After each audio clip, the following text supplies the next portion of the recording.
ये देखिए,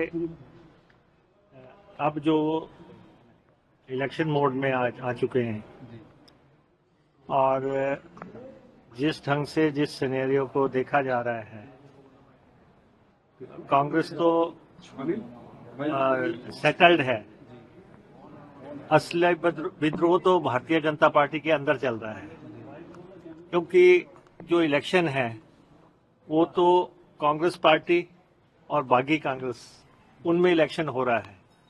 बीजेपी के लोग तो मेयर जो है देख रहे हैं कि हो क्या रहा है। तो भाजपा के अंदर भी काफी विद्रोह हो रहा है। जगह जगह से आप अपने देख रहे होंगे कि उनके जो पिछले इलेक्शन में जो कैंडिडेट्स लड़े थे, सब जगह जो है उनमें नाराजगी जो है फूट के बाहर आ रही है।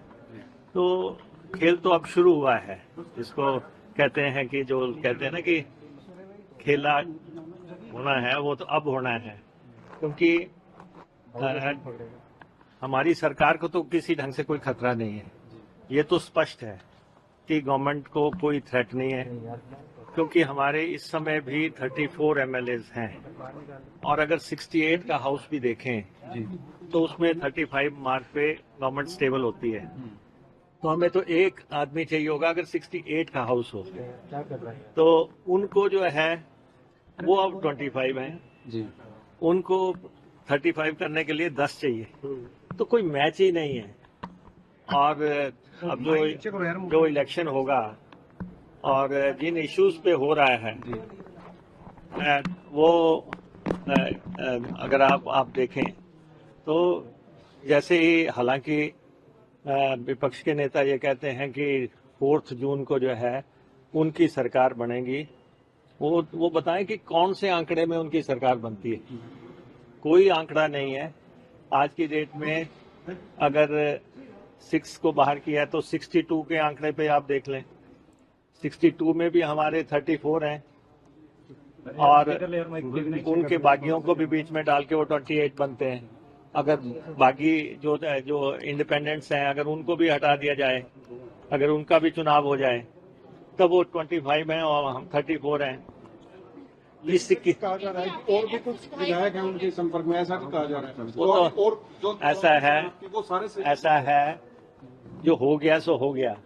दिल बहलाने के लिए गालिब ख्याल अच्छा है। कांग्रेस पूरी तरह अब सजग है, पूरी तरह सतर्क है। 34 के 34 से आप लोग अब हमारे जो विधायक दल है उसको परिंदा भी पर नहीं मार सकते।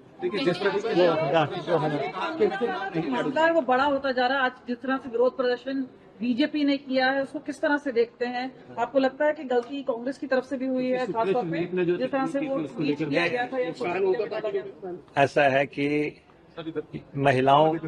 महिलाओं की ये बात कर रहे हैं।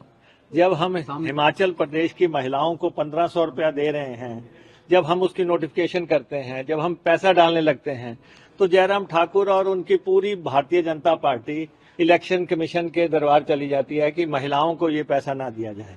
तो महिलाओं का इश्यू बुझाने की बात तो भाजपा छोड़ दे। बाकी इलेक्शन आ रहा है, इलेक्शन में आमने सामने बात होगी और इश्यूज पे बात होगी। प्रदेश के इश्यूज की हम बात करेंगे। हमने 2 बहुत बड़े वायदे जनता के पूरे किए हैं। एक वायदा जो हमने हिमाचल प्रदेश के कर्मचारियों को ओल्ड पेंशन स्कीम लागू की है, वो एक निर्णायक फैसला था और वो शुरू हो चुका है।